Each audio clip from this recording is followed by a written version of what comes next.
여러분, 오늘 아주 발칙한 질문 하나로 시작해 보겠습니다. 만약 100년 전 우리 조상들이 국호를 정할 때 딱 한 표 차이로 다른 이름이 결정됐다면 어땠을까요? 지금 우리는 대한민국 국민이 아니라 조선공화국 시민이나 고려연합 사람이었을지도 모릅니다. 실제로 그랬을 뻔한 위기의 순간들이 정말 많았거든요. 우리가 매일 무심코 쓰는 이 네 글자, 대한민국에는 사실 우리가 상상도 못할 만큼 치밀한 정치적 계산과 눈물겨운 희생, 그리고 시대를 앞서간 천재적인 설계가 숨겨져 있습니다. 왜 하필 500년 넘게 써온 조선을 버려야만 했는지, 그리고 왜 한국 앞에 굳이 대자를 붙여서 대한이라고 했는지, 그 뒤에 숨겨진 고종 황제의 기막힌 승부수부터 상해 임시정부의 난상 토론까지 오늘 아주 깊숙하게 파헤쳐보겠습니다. 이 영상을 다 보시고 나면 여러분은 가슴속에 뜨거운 무언가가 차오르는 걸 느끼실 겁니다. 자, 역사 속으로 바로 들어가 보시죠. 이야기는 1897년 경운궁의 어두운 밤으로 거슬러 올라갑니다. 당시 조선은 풍전등화의 위기였습니다. 명성황후가 시해당하고 고종은 러시아 공사관으로 피신했다가 겨우 궁으로 돌아온 상태였죠. 이때 고종은 밤잠을 설치며 고민했습니다. 더 이상 중국의 눈치를 보며 조선이라는 이름 뒤에 숨어 있을 수 없다. 이제는 당당한 자주국임을 선포해야 한다는 결론에 도달한 것이죠. 그런데 여기서 고종이 꺼낸 카드가 아주 파격적이었습니다. 바로 잊혀졌던 고대 국가의 이름 한을 다시 불러온 겁니다. 사실 조정은 난리가 났습니다. 대신들은 조선이라는 이름이 명나라 태조 주원장이 하사한 유서 깊은 이름인데 어찌 하루아침에 버리려 하느냐며 읍소했죠. 전하, 조종조부터 내려온 이름을 바꾸는 것은 사직을 흔드는 일입니다. 라며 머리를 조아리는 대신들 앞에서 고종은 단호했습니다. 조선은 기자조선 이후 중국의 책봉을 받은 이름이지만 한은 우리 민족의 뿌리인 삼한을 뜻하며 이는 누구의 간섭도 받지 않은 우리 고유의 이름이라는 논리였습니다. 여기서 우리가 주목해야 할 역사적 비화가 하나 더 있습니다. 고종이 왜 하필 삼한에 집착했을까요? 당시 고종은 근대적인 민족국가의 개념을 이미 이해하고 있었습니다. 고구려, 백제, 신라나는 삼국 이전의 뿌리인 마한, 진한, 변한을 하나로 묶음으로써 남과 북으로 갈라진 감정을 통합하고 우리 민족은 아주 옛날부터 하나였다는 논리를 세우고 싶었던 겁니다. 대신들이 삼한은 땅이 좁고 미개한 이름 아니냐고 딴지를 걸자 고종은 삼한이 합쳐진 것이 지금의 우리 강토이니 한이야말로 우리 정통성의 끝판왕이다 라며 입을 막아버렸습니다. 이것은 단순한 계명이 아니라 500년 조선의 성리학적 세계관을 깨부수고 고대사의 자부심을 근대로 끌어올린 엄청난 사건이었습니다. 특히 고종은 국호를 정하기 전 비밀리에 역사학자들을 불러 삼한시대의 기록을 샅샅이 뒤지게 하며 우리 민족이 중국과는 결이 다른 독자적인 천손의 후예임을 증명할 근거를 찾으라고 명령했습니다. 당시 고종의 심리 상태를 묘사한 기록들을 보면 그가 얼마나 고독했는지 알 수 있습니다. 러시아와 일본, 청나라라는 거대 열강들 사이에서 이름 하나만이라도 그들과 대등하게 맞추고 싶어 했던 황제의 눈물겨운 노력이었죠. 그리고 고종은 마침내 대자를 붙입니다. 이게 그냥 멋있으라고 붙인 게 아닙니다. 당시 옆 나라들을 보세요.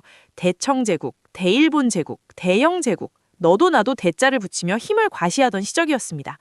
고종은 우리는 비록 영토는 작을지 몰라도 하늘로부터 권위를 부여받은 당당한 제국이다 라는 걸 보여주기 위해 대한제국을 선포한 겁니다. 1897년 10월 12일 새벽, 고종은 환구단에서 하늘에 제사를 지고 황제 즉위식을 올립니다. 이때 고종이 입었던 황룡포는 단순히 옷이 아니라 우리는 이제 어느 나라의 신하도 아니다 라는 독립의 상징이었습니다. 하지만 이 찬란했던 이름은 불과 10년 만에 일제에 의해 짓밟히고 맙니다. 일본은 대한이라는 이름이 가진 자주 독립의 기운을 너무 무서워해서 강점하자마자 우리를 다시 조선으로 격화시켜 부르기 시작했습니다. 그들에겐 대한이 없애야 할 불온한 단어였던 겁니다. 일제강점기 내내 우리가 조선인으로 불려야 했던 것은 그들이 우리의 대한이라는 자부심을 거세하려 했기 때문입니다. 일설에 따르면 일본 통감부 소속 관리들은 대한이라는 말을 쓰는 자는 천황에 대한 반역자로 간주하겠다며 엄포를 놓았다고 합니다. 신문사들도 대한이라는 단어를 쓰지 못하게 검열을 당했고 학교 교과서에서도 대한제국의 역사는 삭제되었습니다. 일본 순사들이 길거리에서 대한이라는 글자가 적힌 깃발이나 문서를 발견하면 즉시 불태우고 그 소유자를 감옥에 가뒀다는 기록이 수두룩합니다. 왜 그렇게까지 했을까요? 대한이라는 이름 속에는 왕이 아니라 우리 민족 전체의 자존심이 서려 있었기 때문입니다. 이름이 사라진다는 것은 단순히 부르는 말이 바뀌는 게 아니라 그 민족의 정신줄을 끊어놓는 작업이었던 셈이죠. 하지만 우리 조상들은 일본의 감시 속에서도 아이들에게 몰래 대한의 역사를 가르쳤고 이름 없는 아낙네들은 바느질 바느질을 하며 속치마 안감 내막에 몰래 대한이라는 글자를 수놓았기도 했습니다. 겉으로는 조선인이라 불렸지만 속으로는 끝까지 대한인임을 잊지 않았던 거죠. 이 시기 우리 민족이 겪은 언어적 탄압은 상상을 초월합니다. 이름을 뺏긴 민족은 자아를 상실하게 마련이지만 우리 조상들은 오히려 빼앗긴 그 이름을 비밀 결사의 명칭으로 쓰고 독립운동의 구호로 사용하며 그 생명력을 이어나갔습니다. 세월이 흘러 1919년 3월 1일 전 국토가 대한독립 만세 소리로 뒤덮였습니다. 사람들은 일본이 강요한 조선이 아니라 고종이 선포했던 대한의 이름을 목 놓아 불렀습니다. 이 뜨거운 열기를 모아 4월 10일 중국 상해의 낡은 집에서 29명의 독립운동가가 모였습니다. 이른바 대한민국 임시정부의 탄생을 알리는 임시의정원 회의였죠. 이 밤은 우리 역사상 가장 치열한 이름짓기 전쟁이 벌어진 날입니다. 당시 회의록을 보면 지금 봐도 손에 땀을 쥐게 합니다. 여운형 선생 같은 소장파 선생들은 이미 망한 대한제국의 이름을 왜 다시 쓰느냐, 차라리 조선공화국으로 가자고 주장했습니다. 반면 보수파들은 우리는 대한제국의 정통성을 이어받아야 한다고 맞섰죠. 밤샘 토론이 이어지던 중 신석구 선생이 자리에서 일어나 일갈합니다. 여러분, 우리는 대한으로 망했으니 대한으로 다시 흥해야 합니다. 이름 속에 독립의 의지가 담겨야 합니다. 여기서 우리는 신석구 선생의 이 발언에 담긴 중의적인 의미를 살펴봐야 합니다. 단순히 과거를 잊자는 것이 아니라 우리가 실패했던 그 지점에서 다시 일어나 완성하자는 부활의 메시지였던 겁니다. 하지만 여기서 천재적인 제안이 하나 더 나옵니다. 좋다. 이름은 대한으로 하되 이제 더 이상 황제의 나라가 아니지 않느냐. 백성이 주인이 되는 나라니까 민국을 붙이자. 이 제안이 통과되는 순간 한반도 역사상 단 한 번도 없었던 천지개벽할 변화가 일어납니다. 수천 년 동안 우리는 누군가의 백성이나 신하로만 살았는데 이제 국호에 직접 민이라는 글자를 넣음으로써 우리가 주인임을 선포한 겁니다. 당시 아시아에서 국호에 민주주의의 가치를 이토록 선명하게 박아넣은 나라는 거의 없었습니다. 이 민국이라는 단어의 채택은 동양의 전통적인 민본주의와 서구의 민주주의가 만난 역사적 사건이었습니다. 맹자가 말했던 백성이 가장 귀하고 사직은 다음이며 군주는 가볍다는 사상이 2000년의 세월을 뛰어넘어 마침내 국호라는 실체로 구현된 것이죠. 독립운동가들은 단순히 일본을 몰아내는 것을 넘어 우리가 어떤 나라를 만들 것인가에 대한 철학적인 고민을 국호에 다 담아냈던 겁니다. 그들이 배고픔과 추위 속에서도 대한민국이라는 여권을 만들고 공문서를 찍어냈던 이유는 그 이름 자체가 곧 우리가 돌아갈 집이자 미래였기 때문입니다. 이 대목에서 소름 돋는 사실 하나 더 알려드릴까요? 당시 임시정부 안에서도 민국이라는 단어를 놓고 의구심을 갖는 이들이 있었습니다. 글자 그대로 보면 백성의 나라인데 배운 것 없는 민초들이 어떻게 나라를 다스린단 말인가는 걱정이었죠. 하지만 당시 회의에 참석했던 젊은 독립운동가들은 단호했습니다. 황제가 나라를 지키지 못해 망했으니 이제는 백성들이 직접 어깨를 맞대고 지켜야 한다. 그것이 이 나라가 살아남을 유일한 길이다라고 말이죠. 이 논쟁은 무려 밤을 꼬박 새워 다음 날 새벽까지 이어지고 마침내 투표를 통해 대한민국이라는 이름이 확정되었습니다. 이름이 정해지자마자 그 좁은 방 안에는 말로 표현할 수 없는 해방감과 희망이 소용돌이쳤다고 합니다. 누군가는 눈물을 흘리며 벽에 대한민국이라는 네 글자를 써내려갔고 누군가는 그 자리에서 만세를 불렀습니다.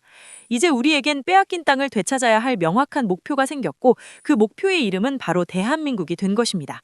그렇다면 여기서 조금 더 깊게 들어가 볼까요? 왜 하필 한일까요? 단순히 고대 국가 이름이라서? 아닙니다. 이 한이라는 글자 속에는 고대어로부터 내려온 엄청난 비밀이 숨어 있습니다. 언어학자들에 따르면 한은 네 가지 큰 뜻을 가지고 있습니다. 첫째는 크다, 둘째는 밝다, 셋째는 하나다. 그리고 마지막은 우두머리다 아는 뜻입니다. 그러니까 대한민국을 풀이하면 세상에서 가장 밝고 커다랗고 그리고 하나로 뭉친 주인들의 나라라는 뜻이 됩니다. 얼마나 가슴 벅찬 이름입니까? 고종 황제가 뿌리를 찾기 위해 한을 가져왔고 임시정부가 그 한에 민주주의의 날개를 달아 대한민국을 완성한 겁니다. 우리가 지금 투표를 하고 인터넷에서 자유롭게 정치적 의견을 나누고 부당한 권력의 목소리를 높일 수 있는 이 모든 자유의 근원이 사실은 100년 전 국호를 정할 때부터 이미 설계되어 있었다는 사실이 놀랍지 않으신가요? 동양 철학에서 한은 하늘을 상징하기도 합니다. 우리 민족을 천손 민족이라 부르는 것도 바로 이 한과 연결되어 있죠. 한이라는 한 글자 속에는 우주의 기운과 우리 민족의 거대한 생명력이 응축되어 있습니다. 이 글자를 국호로 택했다는 것은 우리가 단순히 한반도라는 좁은 땅덩어리에 갇힌 민족이 아니라 전 세계를 비추는 환한 빛이 되겠다는 거대한 포부를 담은 것입니다. 실제로 오늘날 K-팝이나 K-드라마가 전 세계를 휩쓸고 있는 것을 보면 조상들이 이름 속에 심어두었던 밝고 큰 하나의 기운이 100년이 지난 지금 발현되고 있는 것 같아 소름이 돋습니다. 특히 한이라는 글자가 하나를 뜻한다는 점에 주목해야 합니다. 우리 민족은 위기 때마다 하나로 뭉치는 유전자가 있다고들 하죠. 근모하기 운동 때도, 월드컵 때도, 그리고 각종 재난 상황에서도 말입니다. 이 하나됨의 정신이 이미 수천 년 전 한이라는 글자 속에 박혀 있었던 겁니다. 우리 조상들이 수많은 국호 후보 중에서 한을 골라낸 것은 어쩌면 우리 민족의 DNA를 가장 잘 표현하는 단어였기 때문일지도 모릅니다. 크고 밝은 하나, 그것이 바로 우리 대한민국이 지향해야 할 진정의 모습인 셈이죠. 또한 대한민국이라는 대자는 이제 더 이상 강대국과 기기 위한 허세가 아닙니다. 1인당 GDP 3만 달러를 넘어서고 K컬처로 전 세계를 매료시키며 반도체와 자동차로 지구촌을 누리는 지금의 한국은 진정한 의미의 대한이 되었습니다. 조상들이 꿈꾸었던 자주 독립의 큰 나라가 현실이 된 것이죠. 하지만 우리가 잊지 말아야 할 것은 그 뒤에 붙은 민국의 가치입니다. 나라가 아무리 커지고 부강해져도 국민 한 명 한 명이 주인 대접을 받지 못한다면 그것은 대한민국이라는 이름에 어긋나는 일입니다. 우리가 이 국호를 소중히 여겨야 하는 이유는 이 이름이 곧 우리의 권리장전이자 독립운동가들이 후손들에게 남긴 가장 큰 유산이기 때문입니다. 여러분이 주민등록증을 꺼낼 때 혹은 외국에서 대한민국 여권을 내밀 때 느껴지는 그 든든함은 바로 이 네 글자에 담긴 100년의 무게감에서 나오는 것입니다. 상상해 보세요. 1945년 광복이 되고 나서 이 땅의 수많은 민초들이 거리로 쏟아져 나와 무엇을 외쳤는지 말입니다. 그들은 단순히 해방이다라고 외친 게 아니라 대한민국 만세를 외쳤습니다. 일제 35년 동안 단 한 번도 잊지 않았던 이름, 마음대로 부를 수 없어서 가슴 깊은 곳에 묻어두었던 그 이름을 목이 터져라 불렀던 거죠. 1948년 제헌국회에서 정식 국호를 결정할 때도 큰 이견 없이 대한민국으로 확정된 이유는 이미 우리 민중의 마음속에는 대한민국이 유일한 우리 집이었기 때문입니다. 당시 일부 학자들은 민국이라는 말이 생소하니 다른 말을 쓰자고도 했지만 이미 임시정부의 법통을 잇는다는 대전제 아래 대한민국은 대체 불가능한 이름이었습니다. 이름은 단순히 기호가 아니라 그 나라의 영혼입니다. 대한민국이라는 영혼이 있었기에 우리는 전쟁의 폐허 속에서도 한강의 기적을 일궈낼 수 있었던 것이 아닐까요? 고난의 시기마다 우리를 일으켜 세운 것은 우리는 위대한 대한의 국민이다 라는 정체성이었습니다. 여기서 한 가지 더 흥미로운 사실은 대한민국이라는 국호가 단순히 우리 민족만의 전유물을 넘어 이제는 전 세계인들에게 희망의 아이콘이 되고 있다는 점입니다. 불과 수십 년 전만 해도 세계 지도에서 보이지도 않던 작은 나라, 전쟁으로 모든 것이 파괴되어 원조를 갖던 나라가 이제는 자신들의 고유한 이름을 내걸고 당당히 세계 무대의 중심에 서 있습니다. 외국인들이 서툰 발음으로 대한민국을 연호하는 모습을 볼 때마다 저는 우리 조상들이 100년 전 그 척박한 땅에서 꿈꿨던 큰 나라의 비전이 단순히 영토의 크기가 아니라 문화와 정신의 크기였음을 다시금 깨닫습니다. 우리가 가진 이 이름에는 타인에게 피해를 주지 않으면서도 스스로 빛을 내는 밝음의 철학이 담겨 있고 그것이 지금의 K컬처를 만든 보이지 않는 힘이 된 것입니다. 또한 대한민국이라는 이름은 우리 미래 세대들에게 전하는 가장 강력한 유산이기도 합니다. 요즘 젊은 세대들은 대한민국이라는 이름이 너무 당연하게 느껴질지 모르지만 사실 이 이름은 매 순간 우리가 주인임을 증명해낼 때만 비로소 생명력을 갖습니다. 국호의 마지막 글자인 국은 단순히 울타리가 아니라 그 안에 사는 사람들의 약속을 의미하거든요. 우리는 서로를 존중하며 우리가 주인인 이 나라를 함께 만들어가겠다는 그 약속 말입니다. 그래서 우리가 사회의 부조리에 목소리를 내고 더 나은 미래를 위해 고민하는 모든 과정이 사실은 대한민국이라는 이름을 실시간으로 업데이트하고 있는 아주 가치 있는 작업이라고 할 수 있습니다. 조상들이 우리에게 조선이라는 과거의 이름 대신 대한민국이라는 미래의 이름을 남겨준 이유도 여기에 있습니다. 과거에 머물지 말고 끊임없이 새로워지며 더 크고 밝은 세상을 향해 나아가라는 그분들의 간절한 기도가 담겨 있는 것이죠. 우리가 부르는 이 이름 한 구절 한 구절에는 독립운동가들의 마지막 유언과 전쟁터를 누비던 학도병들의 비명과 민주화를 위해 거리로 나섰던 시민들의 함성이 켜켜이 쌓여 있습니다. 그렇기에 대한민국은 단순히 한 국가의 명칭을 넘어 인류 역사상 유례없는 성장과 투쟁의 대서사시 그 자체라고 해도 과언이 아닙니다. 이 이름 속에는 세계 어느 나라도 겪어보지 못한 압축 성장의 고통과 환희가 동시에 녹아 있습니다. 여러분, 이제 영상의 긴 여정을 마무리하며 다시 한번 우리 이름을 가만히 읊조려 봅시다. 대, 한, 민, 국. 이 네 글자가 주는 울림이 처음 영상을 시작했을 때보다 훨씬 더 묵직하게 다가오지 않으신가요? 이 이름은 우리가 어디에 있든 어떤 일을 하든 우리를 지켜주는 가장 단단한 방패이자 우리가 나아가야 할 방향을 알려주는 가장 밝은 나침반입니다.